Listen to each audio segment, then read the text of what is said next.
أنا محمود فادي وأنا بعد البرنامج رحلة مع كلبك لقيت فيه أسئلة طبية، فقررت إن أنا أطب فجأة على دكتور ديفيد عشان يجاوبنا عليها. يلا بينا.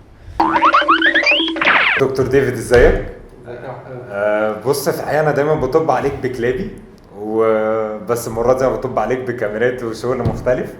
أنا عايز أعمل معاك حلقة عشان بعمل برنامج اسمه برنامج رحلة مع كلبك، ولقيت فيه أسئلة كتير أوي احنا محتاجين نسألك فيها. لا يا محمود، انا متعود منك على كده، انك دايما بتطب عليا. كل سنه وانت طيب بمناسبه شهر رمضان. طيب، بص انا عايز اسالك على سؤال صغير كده في الاول. انا قررت ان انا ابتدي من الاول خالص، وازاي الناس تشتري كلاب او تشتري امتى وهكذا. فانا من الناس اللي انا بحب اشتري جراوي، وفي ناس كتيره قوي بتحب تشتري كلاب صغيره. في إيه افضل سن اللي احنا نقدر نشتري فيه الكلب؟ افضل سن ممكن تشتري فيه كلب على الاقل من سن 45 يوم او 60 يوم، اللي هو الميعاد اللي بيتفطم فيه الكلب او نقدر نفصله فيه عن امه وعن اخواته. ده افضل سن ممكن تشتري فيه الكلب. في ناس بتحب تبيع الكلاب في سن اقل من كده، بس مش حاجه محببه، عشان بيكون لسه الكلب ما استفادش بكل العناصر الغذائيه اللي ممكن ياخدها من الرضاعه بديل عن الاكل. طب دكتور، انا خلاص اشترينا الجرو، والجرو ده كان 45 يوم. ايه الخطوه اللي بعد كده اللي انا ممكن اعملها؟ تبتدي تاخد بقى الكلب تروح بيه للدكتور، مهم. يكشف عليه، يشوف اذا كانت صحته كويسه ولا لا، هينفع يتطعم ولا لا. تمام. بنبتدي التطعيمات من اول سن 35 يوم، ده التطعيم الثنائي. بعد كده ده ضد البارفو والديستمبر. تمام. بعد كده بياخد جرعات تنشيطيه اللي هو التطعيم الثماني، بيبقى عند 6 اسابيع 9 اسابيع الاسبوع ال 12 الاسبوع ال 16، وفي الاسبوع ال 16 بيطعم الثماني ومعاه تطعيم السعار. تمام. بيبتدي ياخد كمان الأقراص بتاعة الديدان والأمبولات بتاعة الحشرات، عشان يبقى قادر ينزل ويتحرك، يروح جناين، ما يقولش حشرات، ما يقولش عدوى من أي مرض تاني، من طيب. أي كلب تاني. لا، انت قلت لي حته مهمه قوي، قلت له في حاجه اسمها بارفو ديسمبر. تمام. وانا عانيت بيهم كتير قوي مع كلاب عندي كتير، وكنت دايما بس كده. الحمد لله في حاجات كتيرة منهم خفت. الحمد لله الحمد لله، دي حاجه بسطتني جدا اللي هي بتخف. فانا عايزك بس توضح لنا ايه البارفو ديسمبر وليه علاج ولا؟ اوكي، البارفو ده والديستمبر عامة الاتنين أمراض فيروسية بتيجي للكلب في السن الصغير. تمام. البارفو عبارة عن فيروس بيضرب الجهاز الهضمي بتاع الكلب، بيأثر على الاكتيفيتي عامة بتاعة الكلب والصحة العامة ليه. بيبتدي يظهر في صورة، أول حاجة بيبتدي يمنع أكل تماما، بعد كده يبتدي بقيء، بعد كده إسهال، والإسهال بيبقى مدمم، وطبعا ريحته أنت بتبقى عارفها، ريحة نفاذة جدا. أيوة.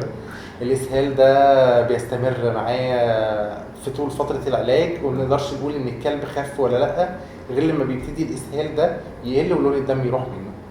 تمام. طيب، مبدئيا احنا خلاص الحمد لله وعرفنا ان احنا ممكن فعلا نعالج البارفو. انا جربت معاك بصراحه، يعني الحمد لله قومت لي في نقطة جراوي بس كتير. معلش هقطع كلامك، عايز أقولها لك. الفيروس أو البارفو، أي فيروس في الدنيا ملوش علاج، سواء للكلاب أو للبني آدمين ملوش علاج خالص. احنا مش أكتر من إن احنا بنعالج بطريقة حاجة اسمها سيمبتوماتيك، اللي هي بنحاول نقلل الأعراض بتاعة الترجيع وبتاعة الإسهال اللي بتظهر على الكلب، وبنحاول نديله حاجات ترفع المناعة بتاعته. تمام. وبنسيب الجهاز المناعي بتاع الكلب هو اللي بيتعامل مع المرض، انما تمام. احنا ما بنعالجش المرض نفسه. حلو. طيب، دلوقتي احنا اشترينا جرو عادي جدا والحمد لله الطعم، والحمد لله ما ظهرتش اي من الاعراض اللي هي ممكن تبقى الامراض الخطيره. امتى اعرف ان الجرو ده العيان؟ يعني في ناس ممكن متبقاش عارفه والجرو بتاعها بيبقى تعبان جدا. اول حاجتين بيظهروا على الكلب، اي كلب تعبان بيفقد شهيته للاكل تماما. تمام. تاني حاجه الاكتيفيتي بتاعته بتقل كتير عن الاول، يعني مش هتلاقي الكلب بيلعب وبيتنطط وبيجري زي الاول، لا بياخد ركن في البيت ويقعد فيه وتلاقيه مش قادر يتحرك. في الحاله دي لازم تاخد الكلب وتطلع بيه على الدكتور. طيب، انا عندي سؤال، امتى نقدر نخرج بالكلب عادي ونحميه امتى؟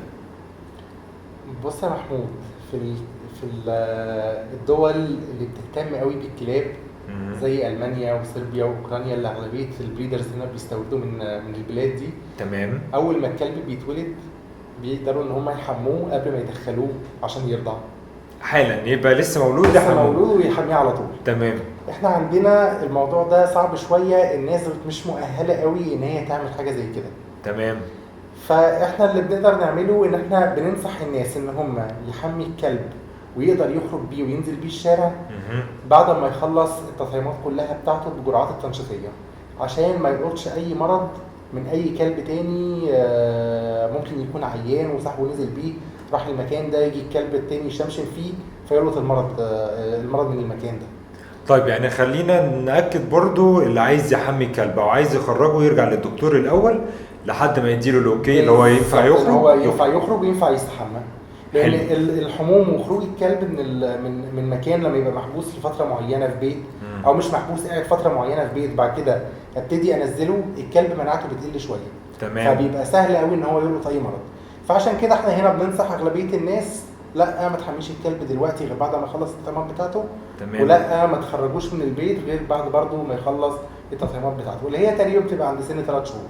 طيب اخر حاجه، والموضوع ده جدال كبير قوي وناس بتتكلم فيه كتير، وعايزين نقدر نحدد للناس ايه الصح علشان يقدروا الجراوي او البابيز بتوعهم يطلعوا يبقوا صحتهم كويسه، بياكلوا اكل كويس ومطعمين كويس، فنقدر نحافظ عليهم ان هم يبقوا حاجه ان شاء الله حلوه قوي في المستقبل.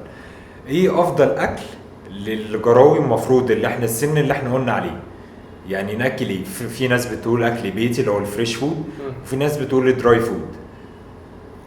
انا احب اسمع رايك. انا رايي الدراي فود احسن بكتير، او الاكل المجفف بتاع الكلاب بانواعه كلها احسن بكتير من الاكل الفريش. تمام. احسن من اكل البيت. ليه؟ لان اكل البيت فيه ممنوعات كتيره جدا، وفي ناس ممكن تاكل الكلب حاجه هو مش واخد باله ان هي غلط، او نسي ان الدكتور قال له ان دي من الممنوعات. طيب ايه ميزه الدراي فود؟ الدراي فود فيه كل البروتين والفات والكربوهيدرات اللي محتاجها الكلب، والفيتامينز والمينرالز اللي ما بتبقاش موجوده في الاكل الفريش. فبالتالي الاكل المجفف او الدراي فود احسن بكتير من ان صاحب الكلب ياكله الاكل الفريش او الاكل بتاع البيت. حلو، يعني احنا ناكل في السن الصغير يفضل اساسي اللي هو دراي فود. تمام. ممكن بعد ما يكبر شويه نبتدي ناكل فريش فود، بس برضو لو مشينا طول حياه الكلب على الدراي فود هيبقى احسن له بكتير. تمام جدا. ميرسي ليك يا دكتور.